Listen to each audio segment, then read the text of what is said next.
Olá, meu querido irmão, minha querida irmã, pela graça e misericórdia do Senhor, nós estamos juntos para compartilharmos preciosidades, aquilo que a palavra de Deus chama de tesouros, que a traça e a ferrugem não corroem.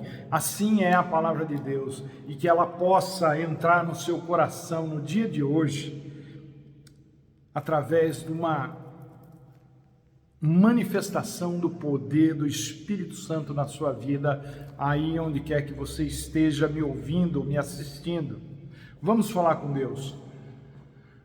Deus bendito, Pai amado, nós, neste dia, Pai, nos alegramos, porque o Espírito do Senhor nos deu o privilégio de estarmos conversando, ó Deus, trocando, compartilhando aquilo que é vital para as nossas vidas, que é a Tua Palavra.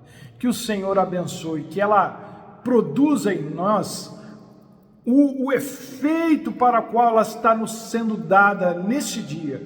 Em nome de Jesus, Espírito Santo, o Senhor que convence o homem do pecado, da justiça e do juízo, trabalhe agora nos corações, nas mentes, do Espírito, ó Deus, e que haja libertação, que haja salvação, que haja restauração, que haja, Deus, uma mudança, uma transformação na maneira como as pessoas lidam com as suas vidas, fazem com as suas vidas, por causa do poder do Senhor, que certamente vai estar na vida de quem está nos assistindo agora. Pai, nós te louvamos, entregamos esses momentos ao Senhor, no nome de Jesus. Amém. Amém.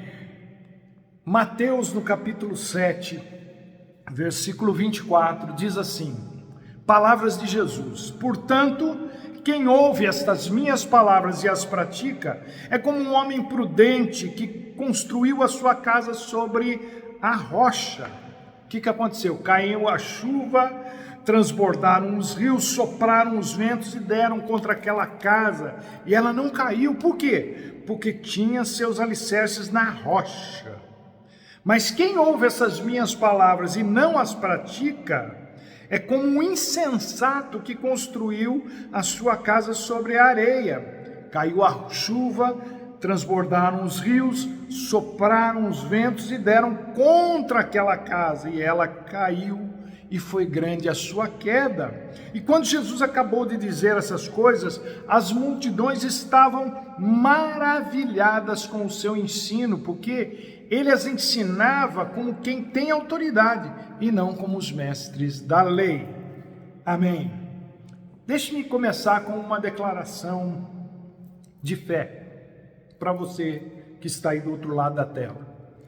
Não importa o que vai acontecer, o que vá acontecer, Deus sempre estará conosco, nos ajudando, nos socorrendo, nos consolando, nos levando e nos levantando enquanto estivermos firmados na sua palavra.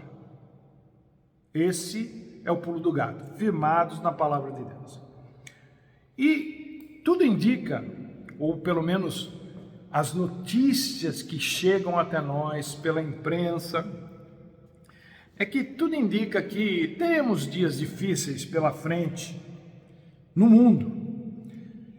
Mas aquilo que pode nos parecer um cenário desolador ou desanimador não é novidade para a humanidade. Isso não é novo.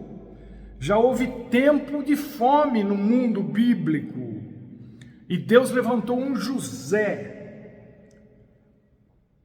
num país que inicialmente o tinha recebido como escravo, o Egito, para socorrer famílias, inclusive a sua, que daria origem ao povo de Deus, conforme o próprio Deus prometera a Abraão. Israel passou 40 anos no deserto, um lugar inóspito e sem recursos naturais para manter toda aquela gente e animais, mas Deus estava lá com eles e nada lhes faltou, nem comida, nem água, nem proteção contra o sol escaldante, nem contra a noite congelante. Deus sempre, sempre, sempre nos socorrerá.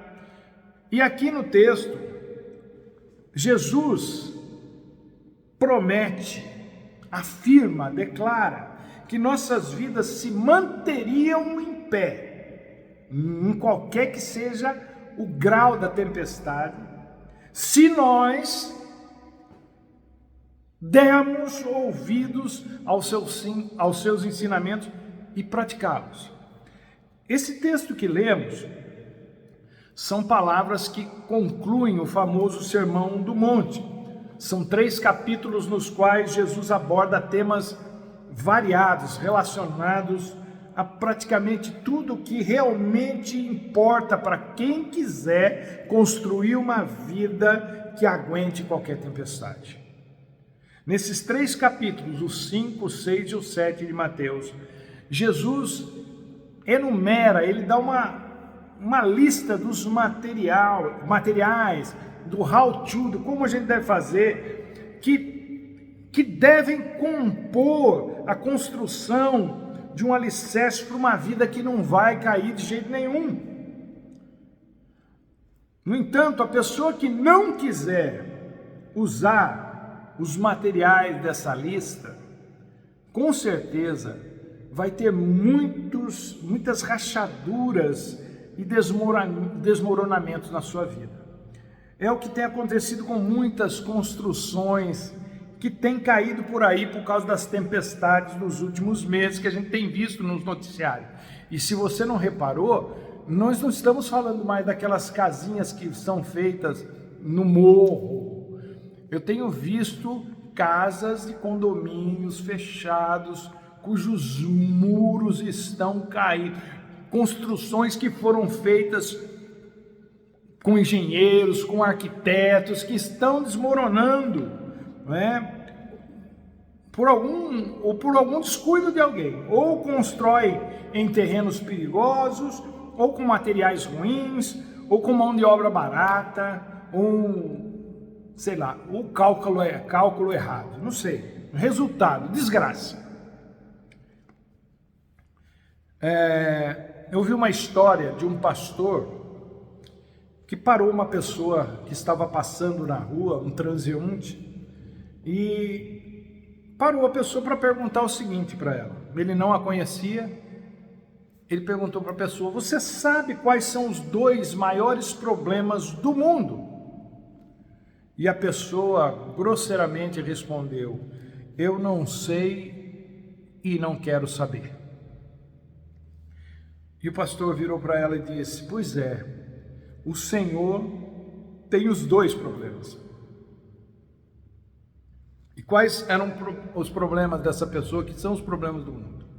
Ignorância, no sentido de falta de conhecimento, e indiferença, tanto faz como tanto fez. Eu não sei e não quero saber.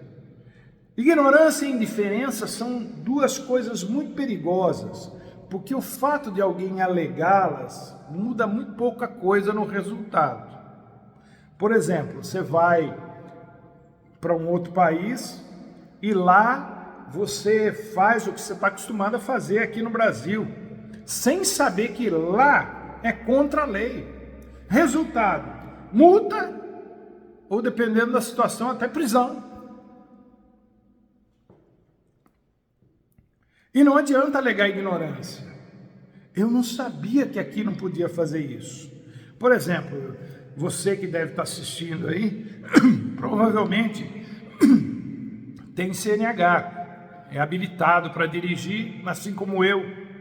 Mas vou ser sincero com você, tem sinais, tem sinalizações que eu não sei o que significam. O fato de eu não saber o que significa não me isenta de ser multado se for pego em flagrante, porque eu deveria saber, já que eu sou habilitado a dirigir, assim como você. assim como você. Não adianta a gente alegar ignorância. Há uma porção de coisas que a gente alega ignorância que não tem nada a ver. Ignorância não exime a pessoa da culpa estabelecida pela lei. Perdão. Eu me lembro que quando eu ainda era adolescente, eu preguei o evangelho para um amigo da escola e eu disse para ele: agora você já sabe, hein? Você não tem mais desculpa. Você conhece o evangelho e a escolha é sua. Aí ele me disse o seguinte: poxa, por que você pregou para mim? Como quem diz, antes eu tinha uma desculpa, agora eu não tenho mais. Gente, isso não existe. No que diz respeito a Deus, no que diz respeito a uma porção de coisas. Paulo, em Romanos 1, por exemplo, os versículos 18 a 23, ele vai dizer, explicar para a gente que quanto a Deus, o ser humano é indesculpável. Não tem esse negócio de chegar: eu pensei que o Senhor não existia, eu não sabia que o Senhor existia. O homem é indesculpável, mesmo que ninguém lhe pregue o evangelho. Só de olhar para a criação, diz Paulo, o ser humano não tem como não ver a manifestação do poder criador de Deus.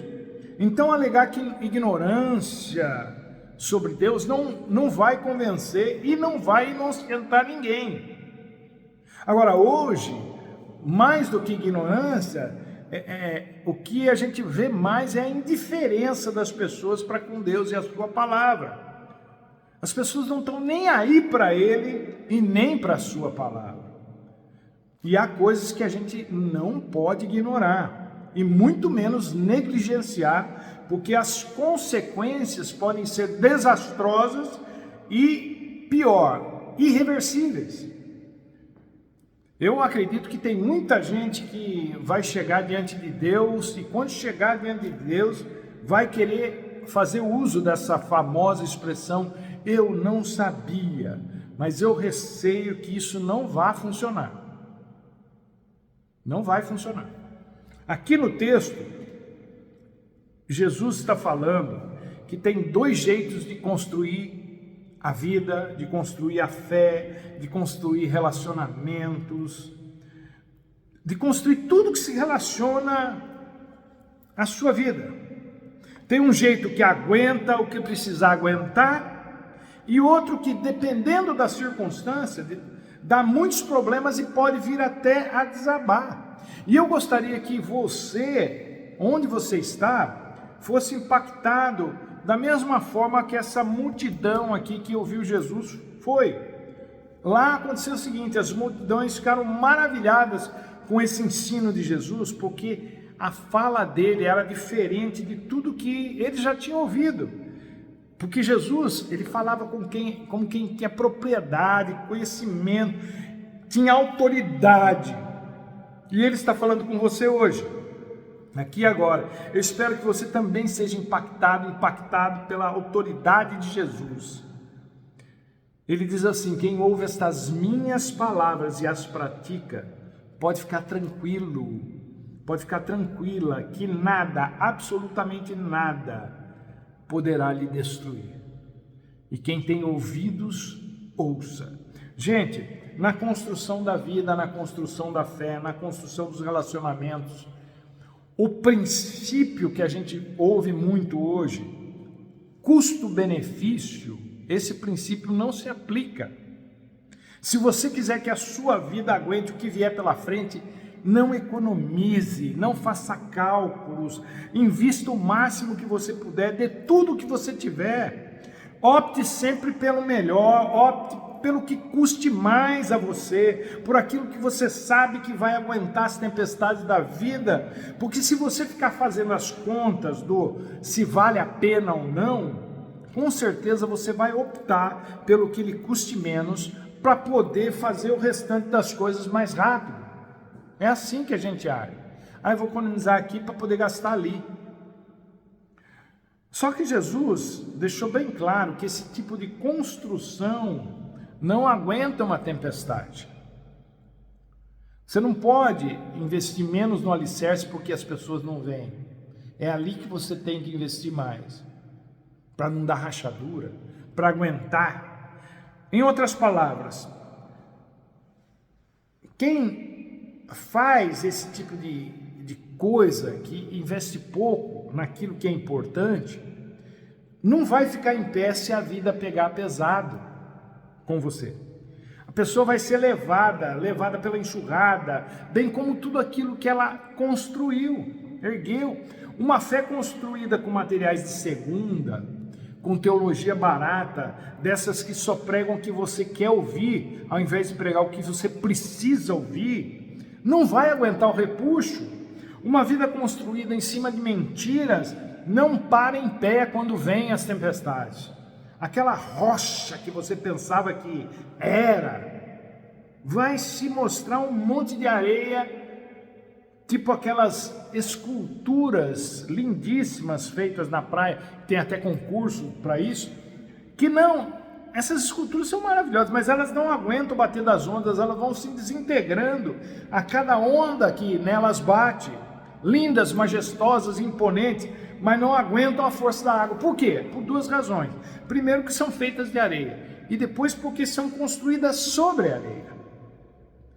Então lembrem-se dessas duas palavras que explicam comportamentos sobre os quais você não pode construir nada: ignorância e indiferença.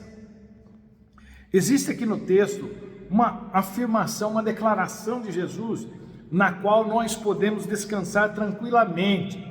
Se você ouvir as palavras dele e as praticar, nada, nenhuma circunstância da vida poderá lhe destruir.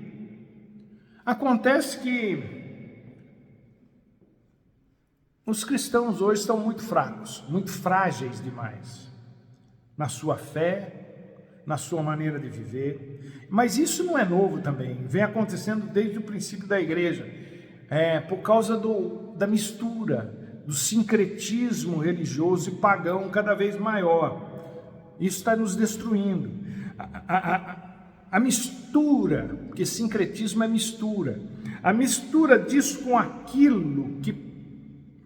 A gente faz umas coisas, por exemplo, tem pessoas, pastores, líderes religiosos, que misturam um pouco disso, um pouco do cristianismo, com um pouco daquilo, que é para atrair quem é, com a desculpa de que é para atrair quem é daquilo, não é? Para se tornar isso. Eu sei que é uma confusão de palavras, mas a mistura disso com aquilo, para parecer que é aquilo, a fim de atrair gente dali, aquilo com o passar do tempo, quando a pessoa menos percebe, já começa a fazer parte integrante da sua vida. O motivo que inicialmente era para atrair, acaba se tornando, porque muitas dessas coisas que a gente faz para atrair, elas acabam dando o resultado do jeito que a gente queria. Você atrai as pessoas. E isso você continua fazendo quando você percebe, vira um hábito e aquilo faz parte. Esse tal do sincretismo religioso é você pegar uma prática de outra fé religiosa para misturá-la com a nossa. E tem crente que não vê problema algum nessas coisas. Vou dizer uma coisa para você. Você que é cristão, não se ofenda, porque eu não estou fazendo uma ofensa a nenhuma outra fé. Eu estou dizendo da nossa fé, né?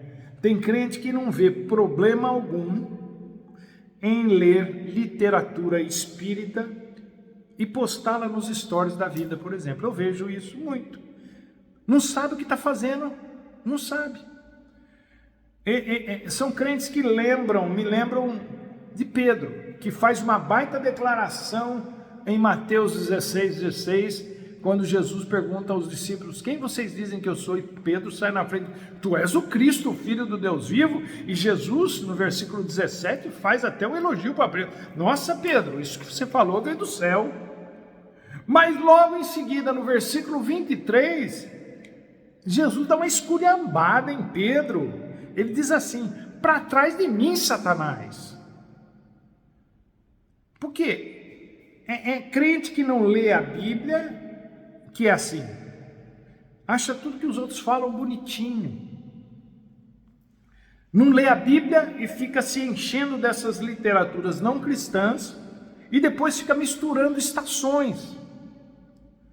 Ouve qualquer pessoa falando no YouTube e como não tem critério porque não conhece a palavra de Deus, fica compartilhando com todo mundo como se aquilo fosse o suprassumo da verdade. Aí não sabe porque a vida está do jeito que está. Gente, quantas vezes eu vou precisar repetir que uma coisa é uma coisa, outra coisa é outra coisa? Deixe-me dizer para vocês quais são os critérios básicos que você, crente em Jesus Cristo, precisa analisar quando for ouvir alguém falar sobre fé e sobre Deus. É só em cima desses princípios que você precisa pensar. Primeiro, essa pessoa que você está ouvindo acredita que Jesus é Deus? Se essa pessoa não acredita que Jesus é Deus, caia fora. Segunda, essa pessoa que você está ouvindo acredita que o sacrifício de Jesus é o que salva o pecador, ou ela crê na salvação pelas obras? Se crê na salvação pelas obras, caia fora. Essa pessoa que você está ouvindo acredita na Trindade, Pai, Filho e Espírito Santo? Ou acha que tem uma quarta pessoa que tem os mesmos atributos de Deus? Se acredita que tem uma quarta pessoa que tem os mesmos atributos de Deus, caia fora. Essa pessoa acredita que a Bíblia, tal qual ela é, que a Bíblia é e contém a palavra de Deus, ou ela acha que a Bíblia precisa ser reescrita, reinterpretada? Se ela acha que a Bíblia precisa ser reescrita ou reinterpretada, caia fora. Foi por isso que Pedro tomou aquela lavada de Jesus. Jesus estava falando para os discípulos que a cruz era necessária para a salvação da humanidade, para a redenção da humanidade. E Pedro fala: não, Jesus, cruz não, cruz não. Há um hino antigo que no refrão diz o seguinte: sim, eu amo a mensagem da cruz, até morrer eu a vou proclamar, levarei eu também a minha cruz, até por uma coroa trocar. Não tem salvação sem cruz de Jesus. Não tem. Né? Essa pessoa que você está ouvindo acredita que a igreja, com todas as suas mazelas e imperfeições, que a gente sabe que tem, e tem mesmo, essa pessoa acredita que a igreja é de Deus, é o povo de Deus, ela foi criada por Jesus Cristo. Essa pessoa acha que esse negócio de igreja é algo que caiu em desuso. Se ela acredita que a igreja é algo do passado, caia fora. Eu respeito a fé de todo mundo, respeito inclusive o direito que qualquer pessoa tem de não acreditar em Deus e nem no Deus da Bíblia. Não tenho problema com isso. Mas ver crente que não sabe citar um versículo bíblico de cor, nem a referência, nem o endereço. E eu vejo essas pessoas citando e postando filosofias que batem de frente com a Bíblia. Aí não dá, gente, não dá. Parece que a filosofia do mundo que está envolvendo os crentes hoje é a da pessoa ser indefinida. Eu sou tudo e não sou nada. Eu sou, mas não sou. O que uma pessoa dessas aguenta? Nada. Não aguenta confronto, não aguenta frustração, não aguenta desfeita, não aguenta luta, não aguenta a verdade. A fé cristã não pode e não deve ser customizada. Você sabe o que é customizar? É adaptar ao gosto do freguês, é dar uma personalizada, pôr a sua cara naquilo. Isso a gente faz com roupa, com sapato, com coisas como armário, você pinta da cor que você quiser, parede, mas não com a fé cristã. A gente não pode adaptar a fé cristã ao nosso estilo. O correto é o contrário. Nossa vida é que tem que se adaptar à fé como a Bíblia ensina. É por isso que o mundo está desmoronando, é por isso que a sociedade está desmoronando, é por isso que a vida de muita gente está desmoronando, estão construindo tudo sobre areia. É tudo um castelinho de cartas. Mas se você der ouvidos aos ensinamentos de Jesus e os praticar, a sua vida não vai desmoronar, a sua fé não vai desmoronar. Nós não fomos salvos por Jesus para desmoronarmos por causa de alguma coisa que venha contra nós. De jeito nenhum. É por isso que a gente não pode ficar emprestando os ouvidos para outras fontes que não a palavra de Deus. Não é? Lucas 24 é aquele episódio dos discípulos que estão voltando para Emaús depois da morte de Jesus, e no caminho com eles não sabiam ainda que era Jesus que estava ali, os olhos deles estavam fechados para isso. Eles o convidam para cear com eles, e quando Jesus dá graças, parte o pão, entrega para eles, aí sim os olhos deles se abrem, e eles reconhecem Jesus, e Jesus desaparece. E aí eles começam a questionar um ao outro: com você acontecia isso? Enquanto ele expunha as escrituras para nós no caminho, meu coração ardia bastante. Você estava assim também? O meu estava. Nossa, que coisa! O que eles fazem? Eles que voltaram cabisbaixos de Jerusalém para Emaús, voltam correndo para Jerusalém para testemunhar aos outros que Jesus de fato havia ressuscitado. Aquilo que na vinda para Emaús parecia ter acabado, porque Jesus havia morrido, aquilo incendiou, tomou proporções tão grandes com a ressurreição que eles voltaram correndo. E o que Jesus faz com isso é esperança. É o que Jesus promete àqueles que ouvem as palavras dele e as praticam. Esperança de que a sua vida não será destruída. Esperança de que a sua fé permanecerá firme a despeito do que quer que aconteça. Esperança de que tudo aquilo que você construir com base na palavra de Deus vai permanecer em pé, aconteça o que acontecer. Você quer ser abençoado, quer ser abençoado na vida? Tenha o cuidado de obedecer a palavra de Deus. Não se desvie dela nem para a direita nem para a esquerda, para que você seja bem sucedido por onde quer que andar. Medita nela de dia e de noite, para que você cumpra o que nela está escrito, e os seus caminhos prosperarão. Palavras de Deus para Josué, que serve para nós. Se você entrar na do mundo, você vai ser destruído, vai ser destruída. Mas pela palavra de Deus você será abençoado, você será abençoada, você permanecerá firme como um monte de Sião que não se abala, mas permanece para sempre. A sua fé não vai desmoronar, o seu amor não vai esfriar, a sua esperança não vai esmorecer, a sua casa não vai cair. É promessa de Jesus, é declaração de Jesus, é palavra profética de Jesus na sua vida. Em nome de Jesus, receba essa palavra. Que Deus te abençoe e até a próxima, se Ele assim nos permitir.